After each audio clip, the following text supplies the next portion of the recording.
Welcome to the Wasting Time podcast. I'm one of your hosts, Chris. I'm just by myself today as things are a little crazy for Nick. Him and his wife, Lucy, expecting their first child very, very imminently.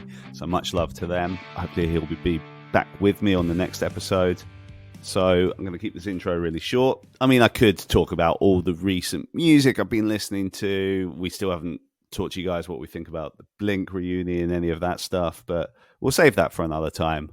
So last week, I spoke to Zach from Rise Against ahead of their European tour, which they're currently on at the minute. He was very kind, gave me some of his time just as he was packing to go on the tour.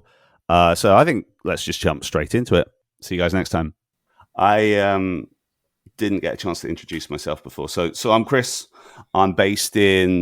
I'm just outside of London. I'm near Kingston. I don't know if you've played shows in Kingston before. It's kind of... Oh, yeah, absolutely. Yeah, Tim and I actually came over and did an acoustic run. We did like 3 shows in just the UK, kind of acoustic electric. It was just Tim and I. And we did that pretty much this time last November.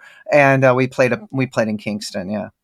Yeah, you would have played probably at Prism or somewhere. Yeah, like that. It's often like a band like you guys will do a special acoustic show with Banquet Records. It would have been. Yes, for Banquet Records, absolutely. Good people. Yeah. Very popular kind of in the UK scene. They've kind of like held an important place for years and years. Yeah. Yeah, I should also say that my usual so I'd normally do the show with a co-host who's based up in Newcastle, but he got COVID today and he's really suffering with it. So it's kind of just a one-on-one interview. So you'll have to bear with me in that respect. That sucks. Yeah, it's the way of the world these days though, right? Yeah, well, fortunately with vaccines, it's more of it's just a sickness. It's not life-threatening, so that's good. Exactly. And yeah, I mean, particularly in your line of work, it must be nice to be sort of back to normal at this point, like, Yeah, I mean, that was a really trippy thing, not getting to do the thing that we've all done with our adult lives. It was the longest period of time that any of us in the band had been home in our adult lives. So that was a forced reflection, so to speak. Yeah, I can imagine so. Where is home for you these days? Austin, Texas. I am born and raised in Texas, for better or for worse. And, I've been sort of a road pirate lifer guitar player my whole life, starting, it's just a ton of bands, a band called Hagfish. I was in Guar, the shock rock metal monster thing. And a hardcore band called Only Crime with Bill Stevenson that produces Rise Against Records. And, just sort of journeyman, career guy and knew the Rise Against guys from Fat Records and, having history with all those folks. And just happened into the band, I guess, almost 16 years ago now. And we tour so much, it just never really mattered where I lived. I could, Brandon, our drummer, he lives in Denver, and Joe and Tim still live in opposite suburbs of Chicago. So we just kind of get together in Chicago and rehearse. We actually just got back from Chicago. We were there rehearsing last week for this run of shows that we're about to come over and do. And, so still sort of based out of there, but that doesn't matter where home base is really, because we're so busy. And my politics don't really align with most the sort of reigning political party in Texas. And so you sort of gravitate toward the bigger cities, just like anywhere, any small state. And that happened to have been Austin. And so I've lived here since about 2004. And so, I love it here. The rest of Texas is a little questionable. And I could say that because I'm from here. Yeah, sure. I mean, Austin's kind of known for being the sort of liberal hotbed in obviously conservative state, right? Yeah, for sure. Yeah. So you obviously mentioned tours coming up. You're heading over to, sort of this part of the world for the Story So Far tour. At the time of recording, I guess that begins. And is it the end of this week you're beginning? I leave tomorrow. Tomorrow being the first. Today is Halloween, and October 31st. And so, we start this week. Yeah. How are you feeling about it? Got some nice venues coming up. Rise Against has kind of been at that level for a while now, that these are probably familiar venues to you guys, I would imagine. Yeah, it's weird stepping into them, every 2-3 years, because how much they've changed or how much they haven't changed or whatever it might be. But it does feel like a lot of repeat places, and places we've been playing for decades now. And they're always great to us, and the turnouts are always great. Europe and the UK, it's just ubiquitous. With us, it's something that we Yeah. pay as close attention to as we do here in the States, because they've fans over there have always taken such good care of us. And you get fans over there, you get for life. They're Yeah. repeat customers. They keep coming back. They feel like family, really. The band that I managed just went out with Social Distortion, so I see it's a lot of the same venues, and like the promoters, and I like particularly the German crowds, man. Like it's some of the Oh yeah. best.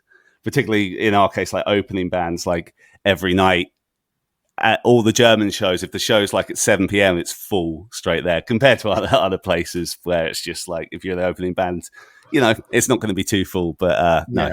no. Germany's the German fandom is a whole other thing unto itself. It's a It's whole, insane. Yeah. it's like its own culture. Yeah. It's interesting. And you talk about fans for life. I mean, they really are, their kids and their kids are going to come out, and, it's interesting, man. And it's as a professional, as a funny that does this for a living. Yeah. There's, you appreciate it so much. Yeah, and not to digress, but in our case, it's all the fans picked up and the merch ordered. It's all coming from Germany, so it kind of. Oh, and what band was that? So it's a band called Love Breakers, like one word, Love Oh, cool, Breakers. cool.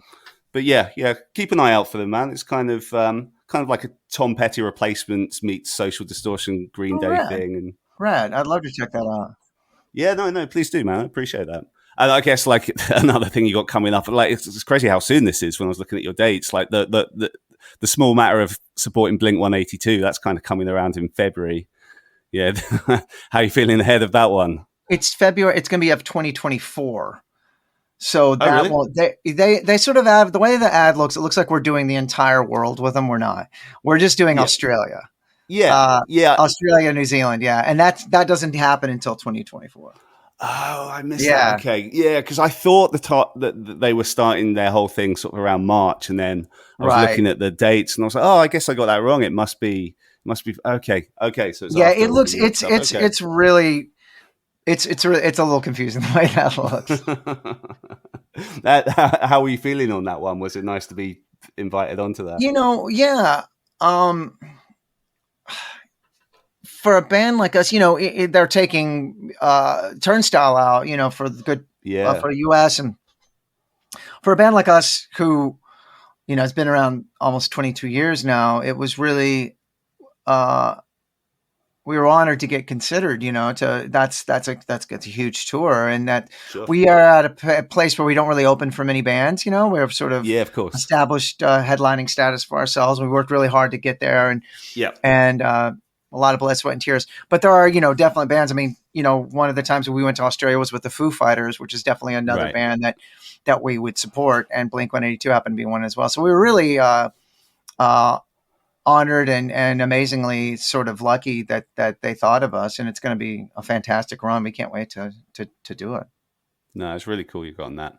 Yeah. But yeah, no, I mean, as you mentioned, you guys are absolutely at a place where you're definitely a headline band, the kind of, the basic arena band at this point. I mean, you did the Senses Fail Used tour recently over the summer. How did that go down? It was a lot of fun, they were all great people, and that it's weird how much this music of like sort of the aughts has become part of the conversation again, as things do, as all genres do. I mean, in the 90s we had sort of a 70s revival, and then the aughts we had an 80s revival, and musically and culturally, and now people are wearing like Y2K fashion and stuff, like big Jinko pants, and so that music has come back around and sort of prevalent in hip hop, and like Willow Smith's, the Willow record has pop punk influences, and even like say Juice World or whatever, there's choruses that are sort of in that sort of vein, and it's crazy. And it's crazy to see that come back, whatever you thought was lame while it was happening. If you were in part of that culture and at that age, like, oh, this is so lame. It's so dumb. And it'll come back, and we're sort of living through that renaissance right now. So it was interesting to see, the Used and Senses Fail and us, that whole package, like the turnout for all of that, and the amount of younger folks in the crowd that you could tell this is their first time seeing all three bands. Yeah, So that's amazing. So it's not just people going for nostalgia and people who've just grown up with that music who are still into it. It's still yeah, relevant to the younger crowd. That's crazy, man. it's really interesting, and for our band, we try to, we sound like Rise Against, and that's a thing for Hmm. sure. But we also try to incorporate. There's a few different things that go into that. It's not just a punk rock band or hardcore band. There's a rock band in there, and there's Sure. some metal moments, and there's some heavy moments, and there's things. So we try to sort of diversify, I guess, by touring with metal bands or touring with just sort of loud rock and roll bands that aren't necessarily punk, like Gaslight Anthem or whatever it might be. Um, Yeah. and keep our mind open and keep our sights open, and because I feel like that's the only way you're going to grow creatively. So that tour at first felt to me like, oh, it's sort of repeating what we've done, but it's also staying a little culturally relevant, oddly enough, because that stuff is culturally relevant now, Yeah, but of for us, course. we were around the first time it was happening. It just happens to have a sort of a spot in modern culture again, which is really interesting to live through. It's yeah, I wanted to talk to you about that because, like, I guess, like, if you joined Rise Against, what, around 06, 07, something like that, Yeah. when you joined, it was Rise Against were kind of on the, I, as as big as they are now, maybe not quite. I don't know. They were a big band when you joined, but if someone said, "Oh, in 2022, you're still going to be headlining these amazing tours," like, I don't know, like, Yeah, it's weird, and it's it's weird. crazy. It's weird seeing dips and rises. Okay. Still, no pun intended, but Yeah, yeah, but yeah, yeah. It's hard to it's avoid weird that to one. go to countries that maybe weren't as big before, and now just now those countries are starting to take off. Where we were doing theaters before, and now we're doing like their sort of amphitheaters or whatever.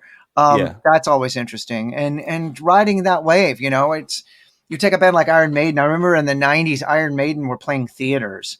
Hmm. They had a different singer, Blaze Bailey, would after Bruce Dickinson had left, and they were definitely on a downward sort of slump, and then Judas Priest, and not comparing ourselves to those amazing, larger than life mega gods, but any band that wants to stand the test of time, those things are going to happen, and you're going to ride out these waves.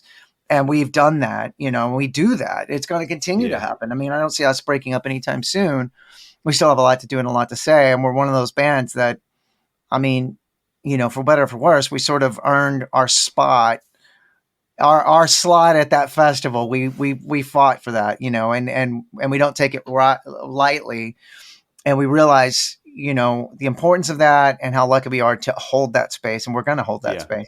And so, but in doing so, you're gonna have dips and valleys, and right now it's sort of a high moment. It's a Sure. Yeah. really odd thing. We'll show up at places and just still kind of marvel that our band after 22 years, and then there's places that maybe we used to do very well in that are kind of in a slump, and that's always Oh, that's interesting as well. interesting. And yeah, you Yeah. just kind of wonder like, why this, why now, but doesn't mean you're not going to play there. You mentioned countries that maybe didn't do so well in before, but now they're paying more attention. Is there any examples that jump out there?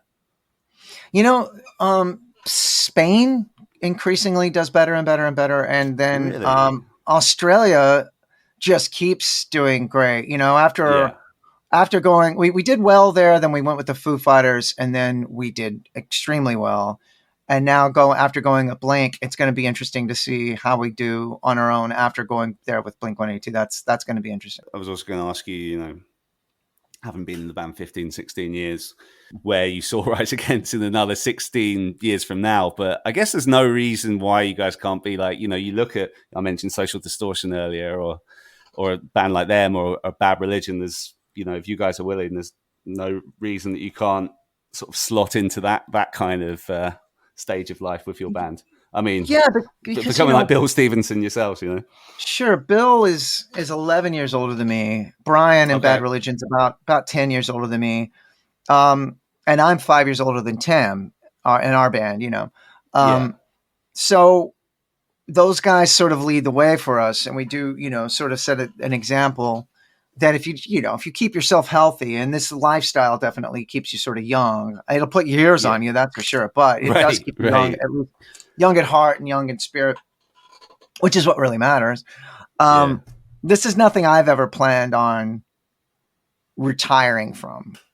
You Sure. know, maybe stepping it back at some point because the travel it gets hard. Yeah. The sort of ceaseless, perpetual travel does get a little hard. But otherwise, this isn't like some you know real like I say it's not a real job. It is a real job because there are difficulties about it, but it's not. When I think of work, when I hear that term work, I think of like Hmm.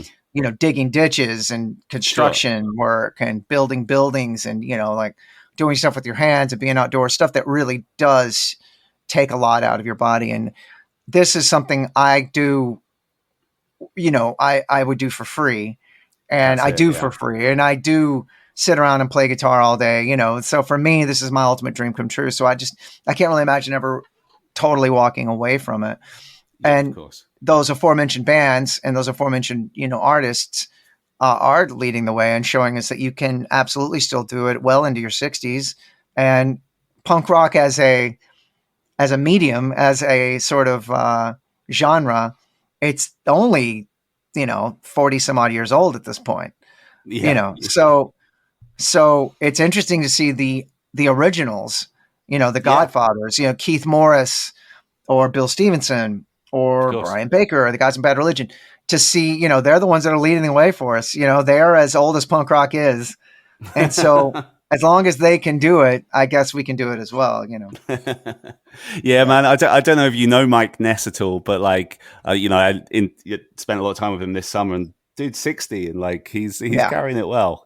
Yeah, he does. And I don't know Mike very well, but I do know guys in his band, and I do Okay. know I've known Johnny Two Bags for over 30 years now. Oh, nice. Um, Yeah, lovely yeah, guy. yeah, he's the best. And Yeah, definitely. David Dalgo, who's just a lovely person, and I love him so Yeah, much. the I'm a huge machine fan of as his well. dad too. I'm a huge fan of Los Lobos, and what a great Nice. bunch of dudes. But yeah, exactly. Again, it's mind and spirit. Keep your body healthy, and roll the dice. You can keep doing it. Yeah, exactly. So what's you mentioned obviously as much as you love this and you'll keep doing it as long as you possibly can, but obviously it takes its toll as it will on anywhere. Like how's life outside the band? Like what's life look like for you when you are back home in Austin? Um, I'm married. We don't have children. My wife's an artist and a jewelry designer, and so she's really busy with that. I'm Hmm. a very active person. I tend to sort of walk or run, uh, upwards of 10 miles at least a day. But I also write a lot of music, constantly. I always have Okay. something going on, some idea working, and then I'm working on, or I'm playing guitar. I'm not this person that does a whole lot with my life other than music. And so Yeah. it is very fortunate it ended up being a, my living, because I'm not very qualified or good at anything else. um, Fair enough. I do have a podcast called The Anti-Heroes, where I interview guitar players, other musicians. I Yeah. just am ever interested in knowing more about music and the culture of music and the culture of rock music. On your podcast, is there any standout favorite episodes you've done that you know people listening to this have? We'll link this. We'll link it obviously, but like if people haven't checked it out, like what episodes would you recommend they go and Yeah, listen to?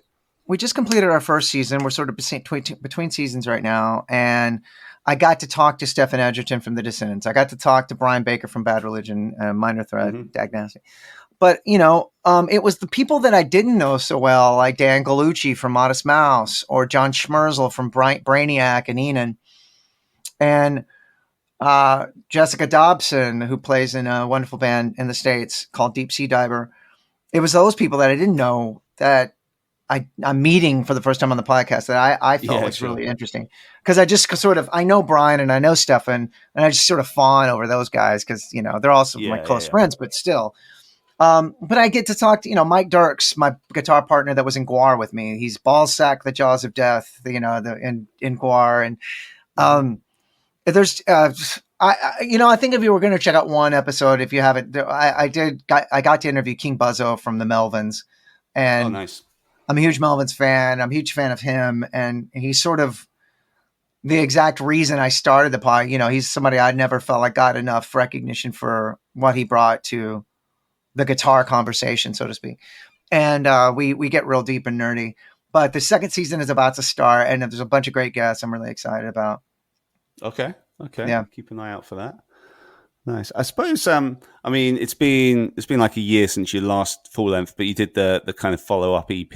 I guess you're still on the cycle of that album, aren't you? Still sort of touring it. So, like, how's the reception been to Nowhere Generation? It's been great. You know, I mean, it's hard to judge and it's hard to gauge because, you know, I don't know how much, you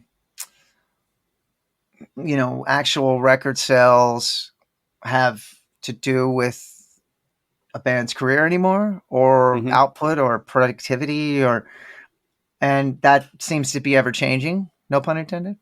Um, Yeah, uh, you'd have to know Rise Against songs to get that that's stupid true. joke.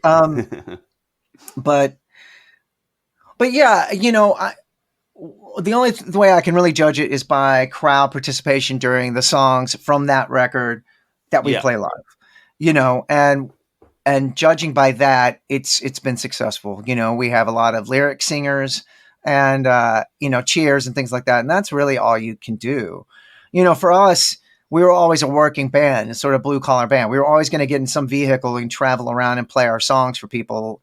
You know, like, you know, court gestures or, you know, whatever, or traveling, you know, musicians, and Yeah. so before it was. You're touring to sell the record.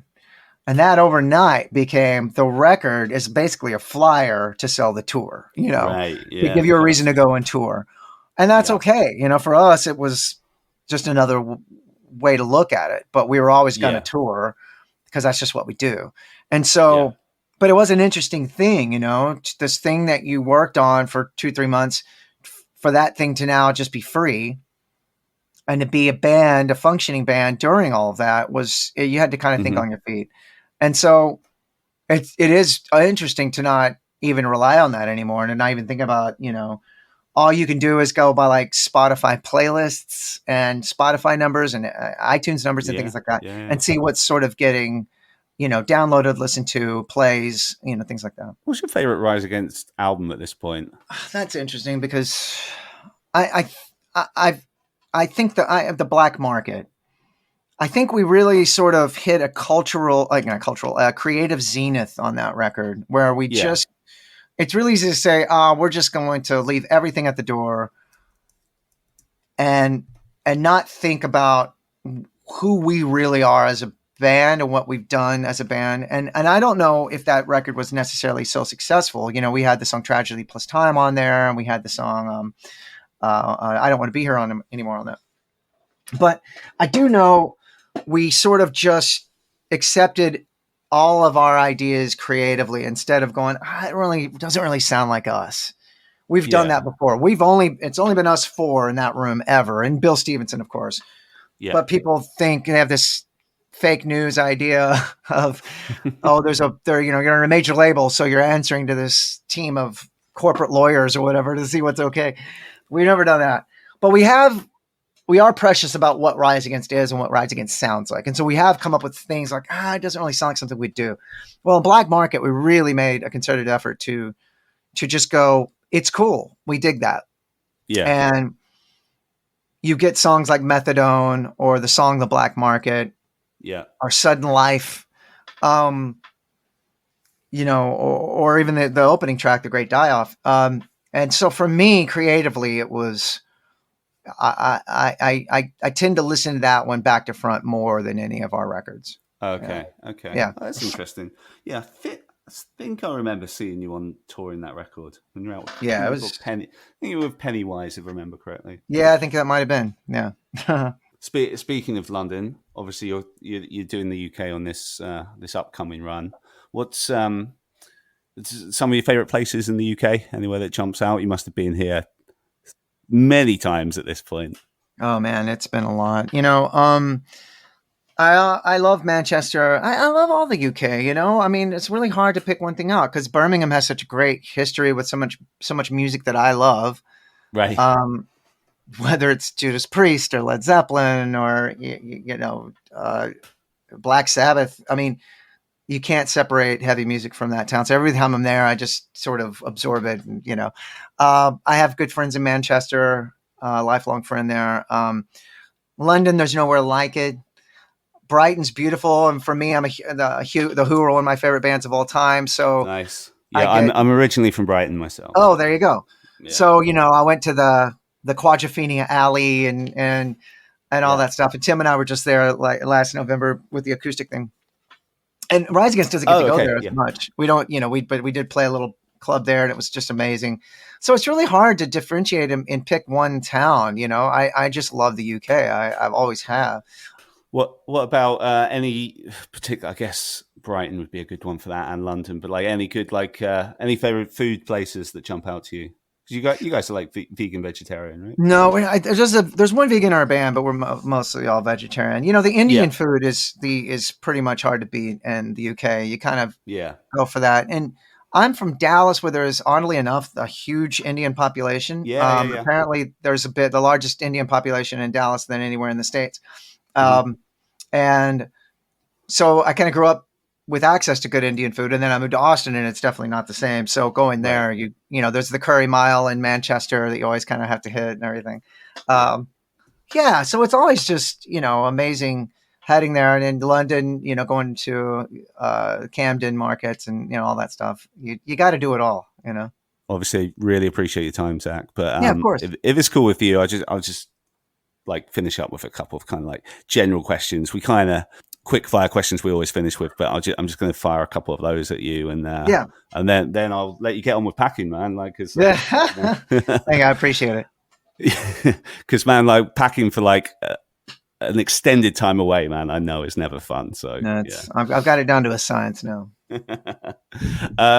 Okay, right. So I'll keep these real quick, then I'll let you go. But favorite album of all time? Oh my God, man. I believe it's The Who's. There's not just one. It's The Who's Tommy or Quadrophenia. Okay, yeah, fair enough. Yeah, I think people are always allowed to pick more than one because it's an unfair question. Yeah, it's really hard to pick one. This one's similar as well. So, favorite TV show/shows? I think Arrested Development in the States. Oh yeah, it's one of those shows you can watch so many times, and there's constantly something new and something you didn't see before, and it's just genius comedy writing. And finally, Rise Against Dream Tour, like two other acts you can take out with you, dead or alive. I mean, for me personally, it would be, God, that's really hard too, man. I wish I had something better prepared for this. If it's dead or alive, for me, it would be 80s Metallica. Interesting. Yeah. And 70s Stranglers. Okay. Yeah, I'm just going to go with that. I mean, there's thousands, but I'm just picking those out of my ass. Sweet, man. That's really cool. Really appreciate you taking the time to talk. Thank you. I'm sorry about the beginning.